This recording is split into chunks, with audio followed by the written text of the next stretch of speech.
Ladies and gentlemen, we got Gemma in the house over here, one of the organizers of the World Vegan Day, and she's talking about how World Vegan Australia is about to break the record, right? For most attendees? Hopefully this year we can break the world record for the biggest vegan festival. I think it was last year the UK said they got 12,000 or 14,000. We're hoping 15,000 today. So it puts Australia on the map for vegan festivals. Fantastic. So we're down here at World Vegan Day 2015 and it's absolutely packed. So I'm doing a talk. Yeah, that's right. There's heaps of people later today about vegan in the mainstream. So I think that's 2015 is the year that vegan became mainstream. Absolutely. And that's what I'm going to acknowledge in my talk. And then, rather than just talking about stuff, I'm actually going to go do something. I'm going to do the heaviest CrossFit workout there is known, called King Kong, which is kind of ironic because King Kong is the world's largest herbivore, right? So that's a good there point. we go. So, and that's a big part about my evolution in fitness as well. So I was a bodybuilder back then. I'm also an avid martial artist. I've done it all my life. I compete in that. I teach. I also compete in powerlifting and CrossFit as well. So I want to show that you can not be one-dimensional as a vegan. You can be anything you want to be, and it's not a hindrance. Actually, it's your competitive edge, and Absolutely. it's just a great lifestyle. Look, check this guy out, everyone. Show us your muscle, dude. Don't be shy. Don't be shy. Come on, check this out. What the? Who says you can't build muscle in a vegan diet? And I love this shirt that you're representing. This is part of your brand, right? This is Prana On, man. So this is our brand here. So it actually represents a tree, a plant growing out of the earth with the sun's energy behind it. We've got the sacred geometry in there, and it's also my initials, Billy Simmons. So that is so dope on so many levels. Because I'm very much into the whole kind of Hindu spiritual kind of thing. Yeah. Like I knew about the word prana. That's like energy, a life force, right? Yeah, that's right. And the fact that you've incorporated that into your name has got to be one of the dopest things I've seen in a long time. It goes deeper, man. So Prana On is actually not only what it stands for, we're turning your prana on. That's what our products do. They invoke prana into your body, give you the energy to really go out there and achieve what you want to achieve. So we're turning your prana on. Prana On also stands for plant-based, raw, alkaline, natural, and gluten-free organic nutrition. That's powerful, man. So Prana On means a lot of different things, and that's what we're doing here. We're introducing vegan fitness nutrition to the mainstream, and if you can see the stand now, it's just packed as usual. There we go. So ladies and gentlemen, you've heard it from the man himself. Prana On. Get your prana on. Get some vegan muscle. Look at this guy, man. Look at this guy. Yeah, I like to work out a little. Yeah. I got some dancer muscles going on over here. Yeah, wicked, man. But brother, it is an absolute pleasure you to too, meet you. Man. Thank you very much. I love the fact that you're representing the whole vegan movement with such amazing awesomeness. Appreciate that. And I look forward to seeing you talk real soon. Thanks, dude. Ladies and gentlemen, freaks and geeks, we got Joey in the house right now. You guys are obviously familiar with this guy. Got the vegan t-shirt on. Represent. Vegan 618. Absolutely. This guy is one of the most charismatic vegan interviewers I've seen. I love the fact that you're able to ask these really good questions that kind of attack people, but not really, and get them to think. I mean, it's kind of like in a tactful way. In a tactful way, absolutely. You know, like the whole karma video that you did. Yeah, we're about to interview some cunts about karma. Let's see how this goes, eh? How would you define karma? What goes around comes around. What goes around comes around, mate. You put bad stuff out, that's what you get back. Do you eat meat?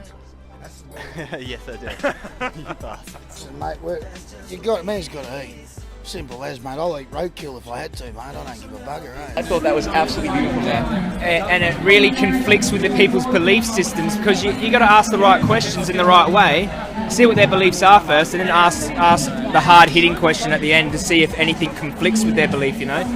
And a lot of people, they try to reach for something to justify their actions, but they can't because they realise that the way they've been living is hypocritical, not, you know, so...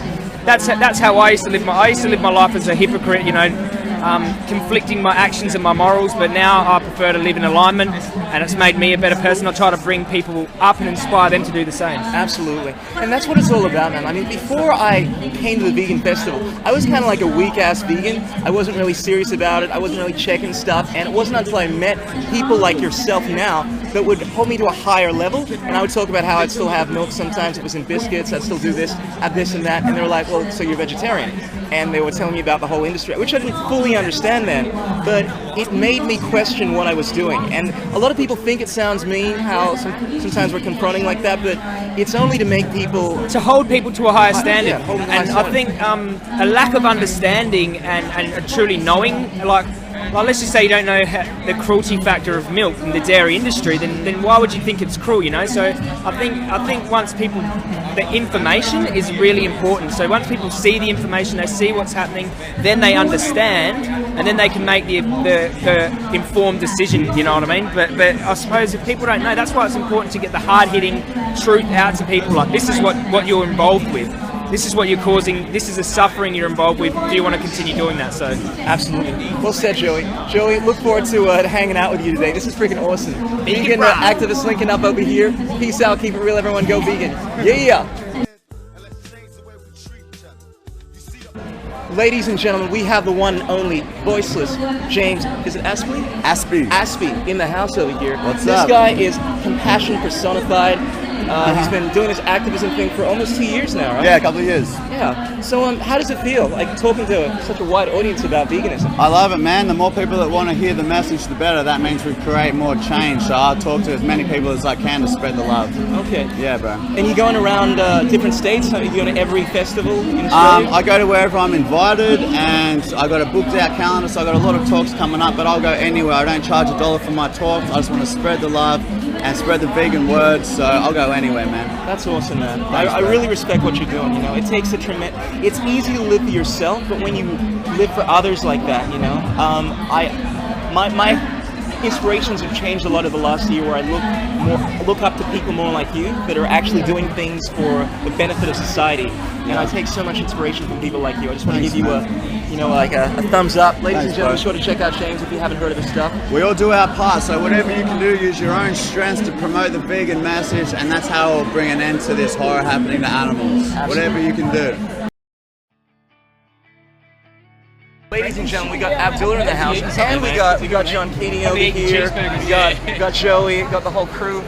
Abdullah, brother, you are the most charismatic, insanely outrageous, hyped up motherfracker I've ever seen on YouTube. Now there's too much pressure on me now, bro. Yeah. It's fucked. But it's interesting how there are just some people you like to watch and they can say anything and you still find it entertaining. You're one of those people, but you also walk the walk, man. I mean, check out the muscles on this guy. All right, so Abdullah, I was asking you, man, traveling. You got any plans to travel overseas? I think I'm gonna go to Europe, dude.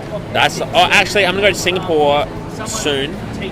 Maybe Africa. And then Europe. Got to check out Africa, man. Motherland, as I like to call it. Where have you been? I was going to go to Tanzania, bro. Ghana, West Africa. It's more about. There's a tremendous amount of culture there. I mean, there's culture everywhere, but that's where it's at for me. How many, bro? I'll talk to you about. We only got 30 seconds. About like, is it dangerous? So what kind of war is this? World War II. There's World War III. No, man. I mean, it's not Is there areas lions and tigers and stuff. I'm talking like dangerous as in like dangerous for foreigners. No, they're not going to kill you and eat you, brother. They're pretty civilized. Yeah, I know. You hear all this shit though. I've never been there though. So I've been to like, you know, Egypt and shit, but that's not the same, bro. All right, brother. Let's wind it down. Ladies and gentlemen, Abdullah, the man in the house. Thanks for the interview. No problemo. So here we have a bunch of these lovely vegan activists in the house, and I was hearing you guys talk to Philip Wollen about veganism, what kind of got you into it. How long have you guys been vegan, first of all? 2 years. Today's a year for me. Yeah, I'm a year as well. All right. Yeah. Is this your first time at the festival? No, this is my second. Yeah, I was here last It's year. my as well. first time. I wasn't in the country last year, Okay. so yeah. And what was it going through, starting with you, what was it that made you go vegan? Initially it was environmental, and now it's more ethical. I watched Cowspiracy, and that was like the last straw for me. It was the thing that made me go, I can't live like this anymore. Absolutely. How about you? For me, it was kind of all three at once. I learned about the environmental side at a university course I was doing.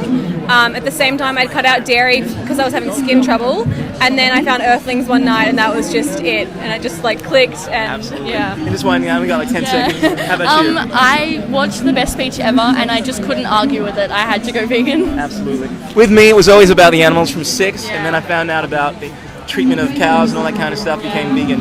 Peace out, keep it real, don't drive and text. Ladies and gentlemen, we got these amazing activists in the house.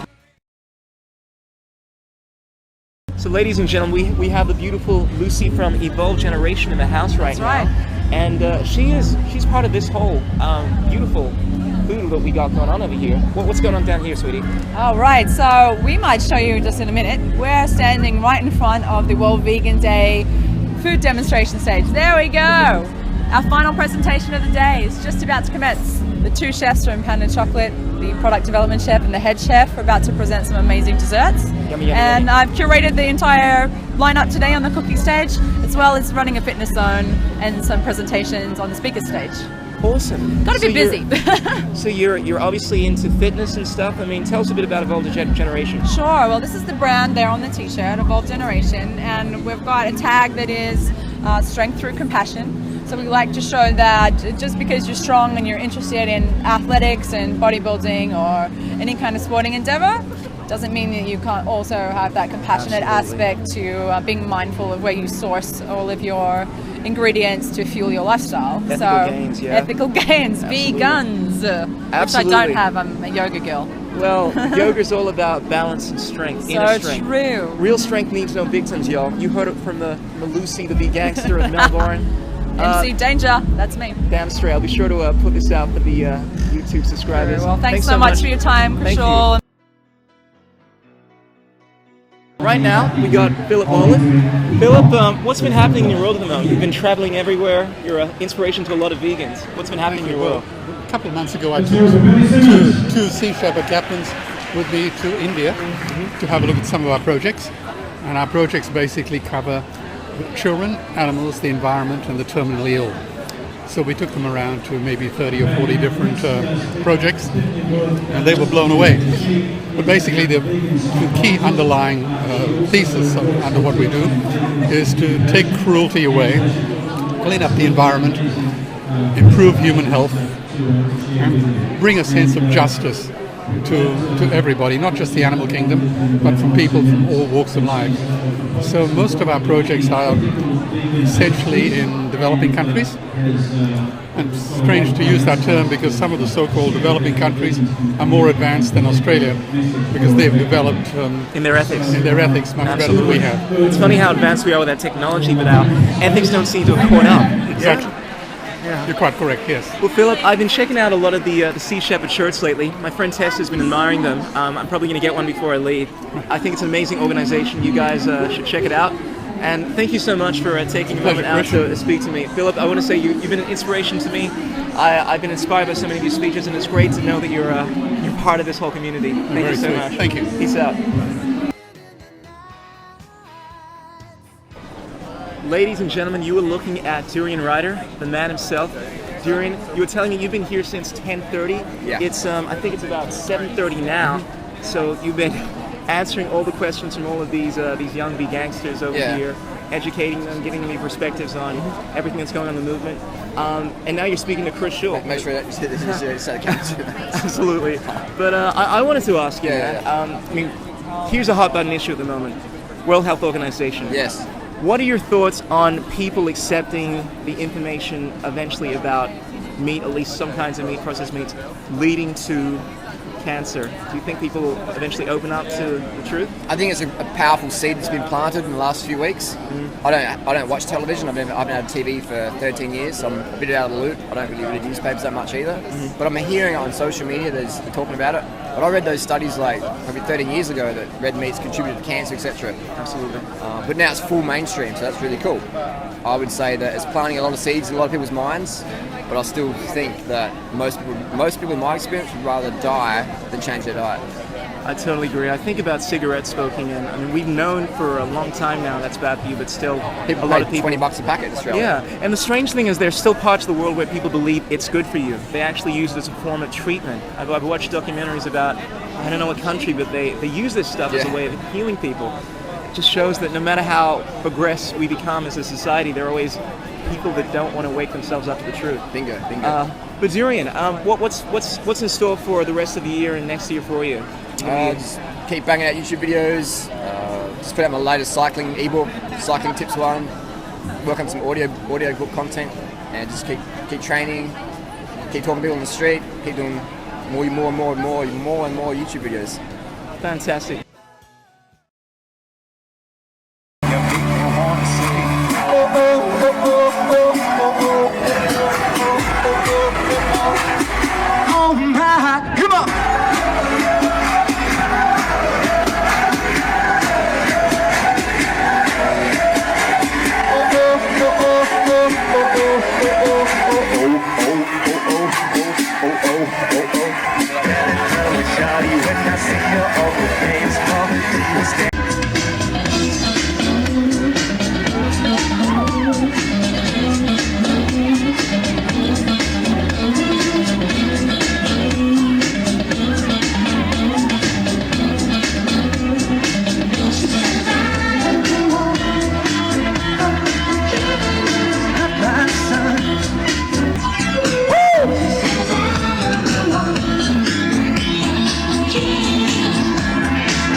much for being an amazing audience. It's been a pleasure performing for you all.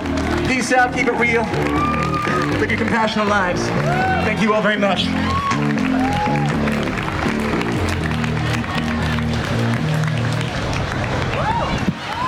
Please keep the applause going. Keep clapping, I'm enjoying this. Keep going, thank you guys. Brother, do you have a few more seconds for a few more questions? Sure, I would love to. Okay, first, if we want to get more information about your music, where can we go? Krishool, you can find me on Facebook, on all social media. If you go to the World Vegan Day page, you'll be able to find my links there. Yeah, I've got a iTunes track, you can download that. And do you want to quickly talk about your podcast, The Krishool Journey, because it's very enlightening, especially towards those who don't know much about veganism. Do you want to just enlighten us with what's the purpose or the mission of your podcast? Sure.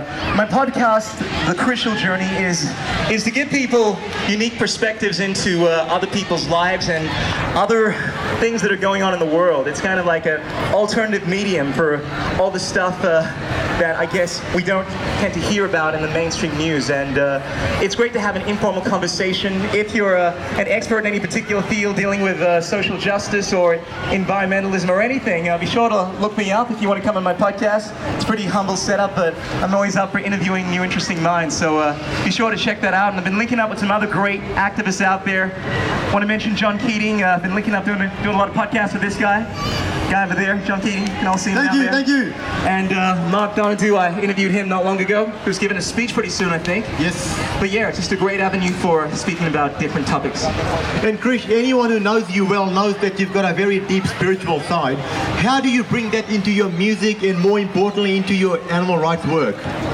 I feel as if the elite spirituality to me is more about what unites us. I think regardless of what religion we have, the way we've been brought up, we're obviously inclined towards compassion towards other people. And as a result, I try to, spirituality to me is more about actions, about how I live my life, trying to do the least amount of violence, which in veganism is the perfect avenue for that. So to me, it's just all about doing and trying to prevent harm that you see in this world. That's my spirituality. Thanks, brother. That's very deep. And now, if anyone wants to come and talk to you or give you a hug, are they allowed to? Of course, but I must warn you, I'm pretty sweaty right now. So, thank you one more time, Krishool, guys. Thank you.